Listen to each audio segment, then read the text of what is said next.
no rīta stāsts turpinās.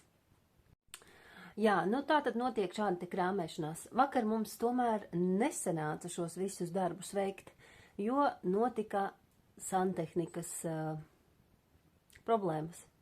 Vienkārši mums sanāca, ka jāmaina bija ūdens filtrs, pēkšņi tur sasprūda ūdens, un tas aizņēma visu dienu. Jā, līdz ar to šiem skapīšiem nemaz nebija jēgas pieskarties. Ir tā, ka cilvēks domā, Dievs dara, vai arī cilvēks domā, ka kaut kas aizņems pavisam īsu laiciņu, un beigās izkārtojas visas dienas garumā. Bet kas tas ir mūžības priekšā? Jā, protams. Te es visu esmu sakrāmējusi. Jā, ziniet, kā ir, tā es domāju. Es atceros pēkšņi tās situācijas, ka mēs arī visu šeit cēlām, būvējām un īstenībā. Brīnišķīgi jau šādā reizē ir visu izšķirot. Visu ir iespēja izšķirot. Jā, šitā ir kleita. Nopirkt par 12 eiro. Man liekas, ka normāli, ne? Nē, uzvelc virsū to bamzi un esi, kā saka, vasaras kleitā ar lielo džemperu virsū. Jā, es vakar skatījos daudz vakarā, ka bērni aizgāja gulēt. Es uzgāju vienu blogeri. Meitenei 22 gadi. Un vispār interesanti, tāda viņi jau 3 gadu, es vienkārši gribu padalīties, un kādi ir jūsu viedokļi?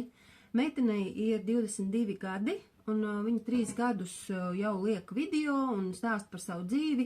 Viņai ir, es mazgāšu arī traukus paralēli. Vienkārši es te visu pārmazgāju, un galvenais man ir beidzies trauku mazgāšanas līdzeklis. Un, sode ir ļoti laba tad, kad ir jānomazgā un jānoberš trauki līdz tie spīd. Bet tā kā man nav trauku mašīnas, ja?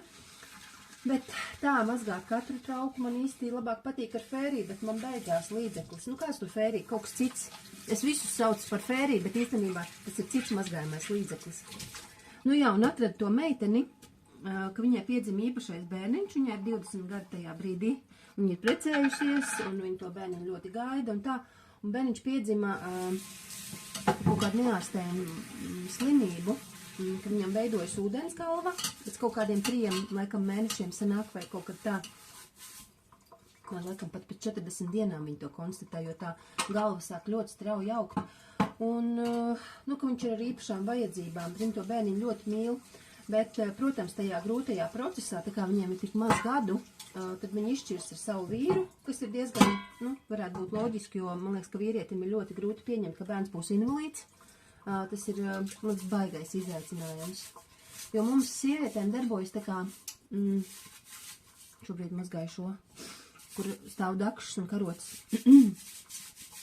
Mēs jau sievietēm, mēs visas sievietes kaut kā beznosacījumā spējam pieņemt to situāciju, kāda ir. Jā, kaut kā citādāk. Mēs esam uz attiecībām vairāk līdz ar to vērstas. Līdz ar to mums tas viss drusciņ citādākās krāsās rādās. Jā, un viņi tad izšķiras, tajā laikā, ka viņi filmē tos video, tad viņi izšķiras arī ar vīru, un tam bērniņam tā kā brīžiem ir arvien sliktāku, viņam vēl tur citas diagnozes parādās, un beigās tād pēdējais video, ko viņi ielikusi, ar to es viņu arī ieraudzīju.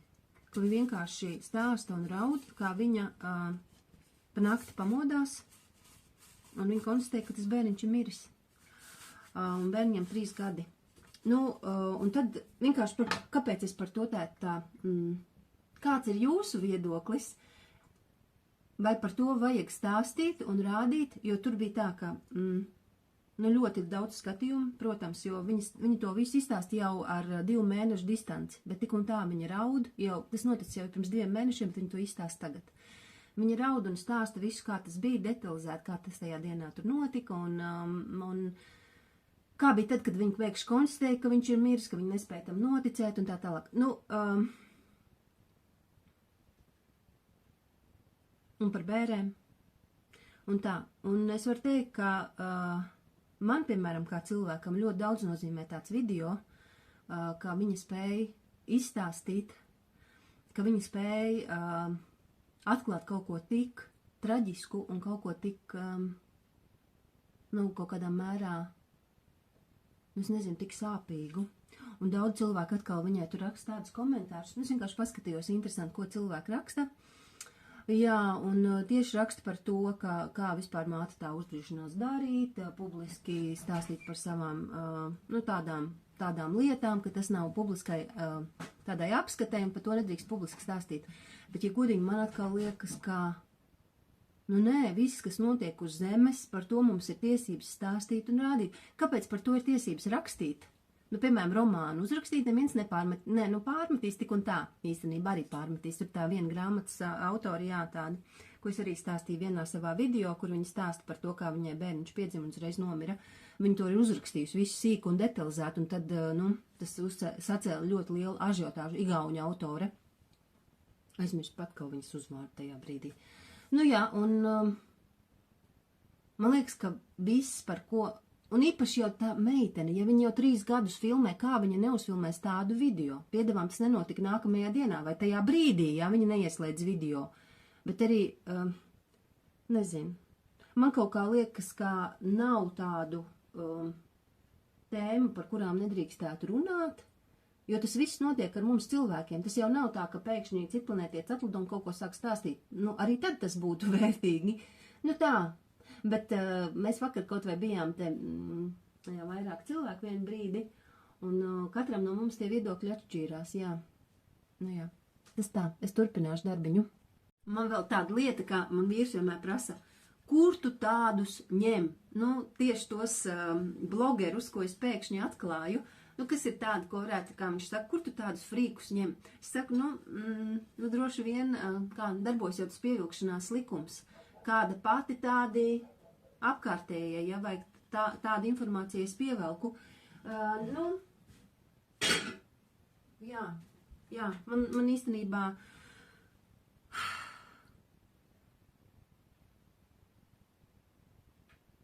ko es varu pateikt? Tā droši vien ir, jā. Man liekas brīnišķīgi vēl tas, ka varam krāmēties un visu kaut ko atrast, piemēram, rekur. Man ir saulespuķu sēklas aplūksnītē, krešu sēklas, un vēl vienreiz tā kā zināt, man tur stāv, tur es esmu nolikusi, un, protams, izmest visu kaut ko nevajag. Kas tik mājās nav. Bet vispār mēs neesam vācēji. Un ik pa brīdim visu kaut ko pārkārtojam un izmetam ārā. Drīzāk pat vai atdodam. Izmešana ir galējais variants. Vienmēr mēģinām atdzīvināt, tad piedāvājam citiem cilvēkiem. Un tā forška ir kaimiņi īstenībā, jo bieži vien visu kaut ko var atdot kaimiņiem. Piedāvāt, vai jums nevajag, un viņi atkal mums kaut ko piedāvā, vai atkal sataisa pa daudz ēdienu, un mums piedāvā, un mēs viņiem. Tas tā forši īstenībā, tā. Jā, kur tik es? Te nevar uzlikt. Visur, kur var uzlikt? Opā! Šausmas! Šis ir ļoti labs līdzeklis, tā ir reklāma. Nav. Forte plus Sano. Un visus šos te, kas ir sodrēji, drausmīgie tauku plankumi, tauki. Tā droši vien mums uz asinsvadiem. Oi. Jā. Tā, un es to pamēģināšu. Kā sanāk notīrīt. Oi. Vienkārši abrīnojami, jo pirms tam es šo vietu vienkārši bērzu ar nezinu ko. Šis Sano plus, tiešām, tā kā kaut kāda mājsaimnieča reklāma. Tas Sano plus ir ļoti labs. Kā viņš tur bija? Sano Forte plus. Ģeniāli, lielajās maksimās iesaku. Ļoti labs, šis ir ļoti labs. Vienkārši ģeniāli labs līdzeklis. Visi sodrēji un viss, kas ir taukains, tas ir projām. Tiek projām no šejienes. Jā, es īstenībā, tur, kur es varu, tur es izmantoju visas sodas, etiķi un visu kaut ko tādu, bet man liekas, ka tie visi dabas līdzekļi, es nezinu, varbūt es neesmu atradusi kaut ko tādu, vai neesmu kaut ko pareizi sapratusi, bet tad, ja ir īsteni taukains vai īsteni kaut kas tāds, tā kā, piemēram, šeit, ak, Dievs, viena puse Te no augšas noticējis ir. Tik labi tomēr var nomazgāt šis līdzeklis pret tauku. Nu jā, tiešām ļoti labi. Tā. Tātad mēs šobrīd esam tikuši tik tālu, ka viss ir noņemts, viss ir notīrīts, viss ir aizjaukts. Jē! Revolūcija maza. Man tāds brītiņš drusciņ ārā, tamdēļ, ka, mani tīrīšanas darbi ir beigušies, tagad tur viss kaut kas ir jāizdara tīri tehnisks, bet mums ir nepieciešams kaut kas pusdienām. Tā kā šobrīd tur viss ir aizkrauts un īsti neko nevar uzsildīt. Tur problemātiski. Un tā stiprāk sāka līt, klausieties. Bet es esmu sapakojusies un man ir jābrauc uz veikalu. Tur parādīšu savu zirgu. Zirgs izskatās šādi. Labi, es izskatīšos ritīt pēc kaut kādas droši vien bomzes. Tas būtu tāds vārds vai, ne pilsētas dāma. Man ir sakrautas buņģis un pudelis un viss kaut kas, kas ir sakrājies. Un es gribu aizvest.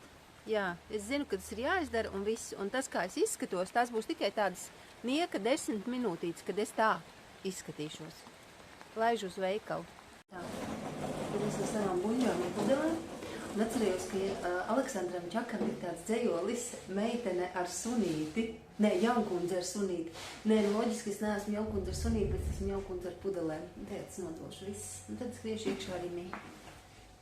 Pārados mājās, atceļoju no Rimī, pārnesu mamutu, jau sagatavotu no Rimī kotletes izskatā un dārzeņu ar īsiem. Jā, un tagad mēs nedaudz uzētīsim. Un esam tik tālu šajā stāstā. Tātad, tās īstenībā iepriekšējās nebija flīzītes. Tas ir tāds tā kā, es nezinu, kaut kāds tāds pielīmējams gabals, piedabūnams pie sienas. Nākamo mēs izdomājam, ka nākamais, kad būs jāmaina, tad mēs liksim flīzes. Jā, tā, tagad procesiņš ir šāds. Pēc mirklīša vēl kaut kas mainīsies. Tā glikozes revolūcija man neliek mieru. Tātad es vēlos ēst, es ēdīšu ātro aplējamo zupiņu, kas ir tāda rīsu nūdeļu. Bet pirms tam es iesukāšu labus gabalus ar brokoli. Tāpēc, ka šeit viss aizjaukts, nav zināms, kur kas atrodas. Tāpēc vienkārši būs brokolis man pusdienās. Un arī brokastīs. Īstenībā es brokastis vēl neesmu ēdus, ir 12:00. Zirnīši būs. Nogatavināt avokādo, ko es tikko paķēru. Un tā zupiņa. Pagaidien. Ui, cik karsts. Cik karsts, saka šausmas. Nevajag ar plikām rokām. Jā, trakums. Te tā zupīte. Ai. Labi. Ēdu. Uzēdīšu arī skābētus kāpostiņus. Bez nekādām eļļām, bez nekā. Es parasti taisu ar eļļu. Nesmuki izskatās kā ir kāposts. Nekas, bet ziniet, es tikai iedomājos to. Paldies Dievam, ka tas drīz beigsies. Es negribētu šādā variantā dzīvot. Tas ir tik ļoti grūti un izaicinājumi pilni dzīvot remonta apstākļos. Vai vispār, ja tiek celta māja. Jo man arī vienreiz terapeiti teica, ka tas ir ļoti liels pārbaudījums visai ģimenei, pārim vispār kā. Jā, ja tiek celta māja vai kaut kāda milzīga remonta darbi, ka tā ligzdiņa tiek pajaukt uz visām pusēm. Tā.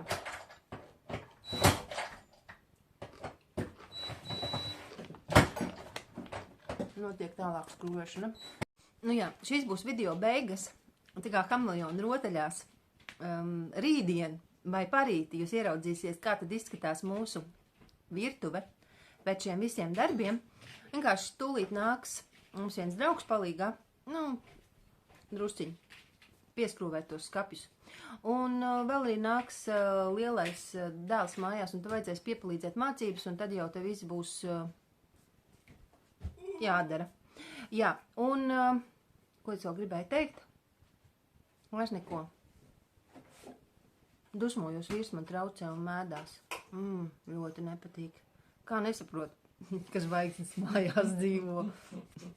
Un aizmirsu, uzrakstiet lūdzu, ja kāds no jums dzīvo remonta vai kaut kādas, tādas celtniecības objekta vidū, varbūt kāds vispār dzīvo bez apkures, un kaut ko tādu, varbūt kāds tiešām šobrīd arī remontējas, un šis jau neskaitās īsti kā remontiņš, te tāds vienkārši nedaudz pārbūvis, bet tā, dodiet ziņu, un paldies, visu gaišu!